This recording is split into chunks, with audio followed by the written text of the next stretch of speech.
If you're a mother and your son has gotten married, you've probably felt it. It's that subtle but really persistent feeling of distance, right? Like the rules of your relationship just changed overnight. And it can leave you feeling confused, maybe a little hurt, or honestly like an outsider. Well, I want to start by saying you're not alone. That feeling is very, very real. Today, we're going to pull back the curtain on this incredibly common yet rarely discussed dynamic. We're going to get into the deep structural reasons behind it, why it happens in pretty much every family, and most importantly, we'll give you a clear, actionable roadmap to navigate this new world with grace and confidence. This is all about building an even stronger family connection for the future. So let's dive in. This quote, wow, it really just hits the nail on the head, doesn't it? That deep connection you've spent a lifetime building with your son suddenly hits this invisible wall. It's so disorienting. It's like a door that was always wide open now needs a key, and you're left wondering where yours is. You know, this feeling, this invisible boundary, is exactly what we're here to understand. And the most important thing I want you to hear is that it has a name, there's a reason for it, and it is not a personal failing. Not on your part, not on hers, not on anyone's. It's a predictable, totally necessary shift in the architecture of a family. All right, so here's our game plan. First, we're going to give this power shift a name so you know exactly what you're dealing with. Then, and this is the big aha moment, we'll reframe this whole thing as a structural issue, not a personal one. From there, I'll introduce you to a really powerful tool called the Structural Decoupling Protocol. We'll get super practical with how to use it, talk about the amazing long-term rewards, and then we'll wrap up with one simple first step you can take this week. Okay, so let's get right to it and put a name to this thing. What you're feeling isn't just vague awkwardness. It's actually a recognized sociological event. It's called the boundary maintenance conflict. You see, this conflict just naturally happens when a new family unit, the marriage, has to establish its own identity, its own rules, and, yeah, its own boundaries. And that process is absolutely essential for them to bond as a team. So what feels like a personal slight, a call that isn't returned right away or a last-minute change of plans, is often just the sound of a new foundation being laid. This question right here, this is the one that can keep you up at night. Why does a simple, casual call to your son now feel like you're, booking an appointment? Why does offering a helpful piece of advice, something you've done his entire life, now feel like you're stepping over some invisible line? Well, it feels like the rules changed because, structurally speaking, they did. A new primary relationship is now in town, the one between him and his wife. And that relationship has become the new center of gravity for the whole family. The entire system has to reorganize around it. And just getting that's the first huge leap away from feeling hurt and toward feeling clear and at peace. Now, this is the key to everything we're talking about today. The tension, the friction. It is almost never about people not liking each other. This isn't some tired old mother-in-law versus daughter-in-law cliche. It's not about her stealing your son, and it's not about you being too much. At its core, it's about two perfectly valid but different systems of family loyalty bumping up against each other. The old system is called lineal loyalty. The new system, the one a healthy marriage needs, is called conjugal loyalty. Let's break that down. For decades, your family ran on what's called lineal loyalty. The easiest way to picture it is as a vertical line. The main bond, the primary flow of communication and support, went up and down between you and your child. You had direct access, a lifetime of shared history, and a natural authority in that relationship. That was the structure, and it worked beautifully, until now. But with marriage, a brand new system has to take center stage: conjugal loyalty. You can see it's a horizontal bond connecting the two spouses. And listen, if you only remember one thing from this whole explainer, let it be this. For a new marriage to thrive, this horizontal bond must become the #1 loyalty in your son's life. It has to come before the old vertical bonds. They need to become a team of two before anything else. Their unit is now the foundation for the family's future. This chart just makes it crystal clear. On the left, that's the past, the lineal system. Loyalty's vertical, mom had direct access, and you'd call your son to make a plan. Simple. Now look at the right, the conjugal system. They're a new, independent unit, and communication is shared by the couple.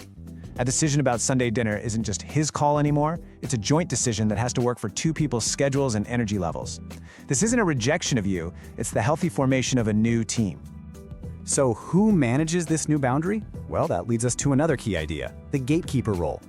To protect their new marriage, one person often steps up to manage the boundaries with the rest of the world, and that includes both families. And research shows that more often than not, this role falls to the daughter-in-law. It is so important to see this for what it is. It's not a power grab. Think of her as the project manager for Project Our New Family. She's doing the tough, necessary work to make sure their unit is stable. Seeing our actions as a structural role instead of a personal attack is the single most powerful shift in perspective you can possibly make. It changes everything. Let's just pause on that for a second. This conflict, which can feel so personal, is actually fundamentally impersonal. It's structural. It's just the sometimes messy and noisy process of building something new. You know, when you see a new house being built, there's dirt everywhere, it's loud, and they put up fences. That fence isn't there to personally offend the neighbors. It's there to protect the important work going on inside so the foundation can set. That fence, that's the gatekeeper role, and that is exactly what's happening here. Okay, so if the problem is structural, the solution has to be structural too. And this is where we get to shift from just understanding what's happening to actually doing something about it. We're going to talk about a proactive strategy called the Structural Decoupling Protocol, or SDP. This is not about changing who you are or loving your son any less. Not at all. It's just about changing your strategy so it aligns with the new family structure. It's how you make sure you remain a valued, respected, and welcome part of it for all the years to come. The whole protocol really comes down to 3 core ideas. First, the Gatekeeper Recognition Mandate. That's just a fancy way of saying you consciously decide to respect your daughter-in-law's role as the manager of their new family unit. Second, the Topic Ceding Rule. This is about gracefully stepping back on certain topics, like parenting choices, to show them you trust them. And third, the Reciprocal Investment Mandate. This one might be the most important. It's about intentionally building your own, direct, positive relationship with your daughter-in-law, one that's totally separate from your son. All right, theory is great, but what does this actually look like in your real life? Let's move from the what to the how. We're going to break this protocol down into 4 specific practical things you can start doing right away. Action number 1, the scheduling buffer rule. This is so simple, but it's an incredibly powerful way to show you recognize the gatekeeper. So the old way was calling your son and asking, "Hey, are you free for dinner tonight?" Right? But that puts him in the awkward spot of having to say, "Let me check with my wife," which can feel like he's asking for permission. The new way is to create a buffer. You text both of them, or even better, just your daughter-in-law, and say something like, "Would love to have you both over for dinner sometime next week. Let me know if a day opens up that works for you." See the difference? You're basically saying, "I respect you're a team and I honor that you make decisions together." It takes all the pressure off and shows massive respect. Second, we have the wait to be asked script. Now, this is how you put the Topic Ceding Rule into practice. You have a lifetime of wisdom, and of course, you want to share it, especially if grandkids come along. But unsolicited advice, even when it's well-intentioned, can sound like you're questioning their competence. So, the script is simple. You make a conscious choice to wait until they ask for your opinion, and when they do ask, you offer your experience as an option, not an order. Instead of, "You need to do it this way," try something like, "Well, for us, a really strict bedtime seemed to work, but every kid is different. You'll figure out the rhythm that works for your family." That simple switch empowers them and builds a ton of trust. Okay, action 3, and this one is a game changer. The DIL-Only Activity Quota. This is how you really invest in that direct relationship. The goal is to build a connection with your daughter-in-law that has nothing to do with your son. It's just about the two of you. So, once a month or even once a quarter, invite her out for coffee, or to see a movie, or just go for a walk. Something just for you too. When you create these shared memories that are separate from big family events, you stop being just the mother-in-law and you become a real person to her, a friend, an ally. This is how you build a real lifelong bond. And finally, a small but mighty action, the new kinship language protocol. The words we use really do shape our reality. When you start to consciously shift from possessive language like "my son" to more inclusive terms like "you two," "your family," or just using their names together as a couple, you send this constant subconscious message of respect. It tells them, "I see you as a single unified team." It's a tiny change in your vocabulary that signals a huge positive shift in your whole perspective. And trust me, they will notice. I know, adopting this new approach requires a real shift in mindset. In the short term, it might feel like you're losing something, like you're stepping back or giving up a bit of control. But I really want to encourage you to reframe that. This isn't about losing. It's about strategically transforming your role. You're playing the long game here. This is about securing a permanent, honored, and welcome place in the family, not just for this holiday season, but for all the decades to come. This quote really says it all. Gracefully yielding situational control is the ultimate sign of parental success. Just think about that. Your entire goal as a parent was to raise an independent, capable adult who could go out and build a happy, healthy life and family of his own. The fact that he's doing that right now, building that new family, with all of its necessary boundaries, that's the ultimate proof of your success. This isn't a defeat, it's a victory lap. It is the final and maybe the most important act of truly successful parenting. And the long-term payoff for playing this long game, it's huge. When you use the Structural Decoupling Protocol, you do more than just avoid fights. You actively replace that constant tension with clarity and respect. You build a real friendship with your daughter-in-law.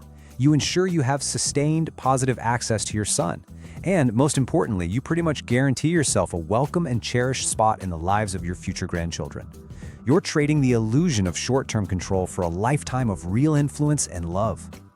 Whew, okay, we have covered a lot of ground here, right? We've gone from the deep, structural reasons for this shift all the way to a practical plan for navigating it. So now, let's just boil it all down to one core idea and your very first step forward. So if you take away just one thing, let it be this. Stop seeing this as a personal battle. It's not. It is a predictable, structural growing pain that actually signals a healthy new beginning for your son. And the solution is to stop playing by the old rules and instead use these new tools to intentionally build a new, respectful, and direct relationship with the new most important person in your son's life, his wife. She is not an obstacle. She is your new most important ally in building a happy, harmonious future for everyone. So, I want to leave you with a gentle challenge for this week. Nothing big, just 2 simple steps.